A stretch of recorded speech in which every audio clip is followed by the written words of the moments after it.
Созвездия над нами таинственно мерцают.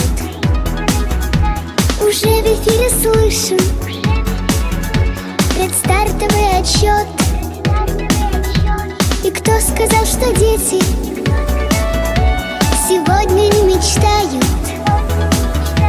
отправиться в далекий космический полет?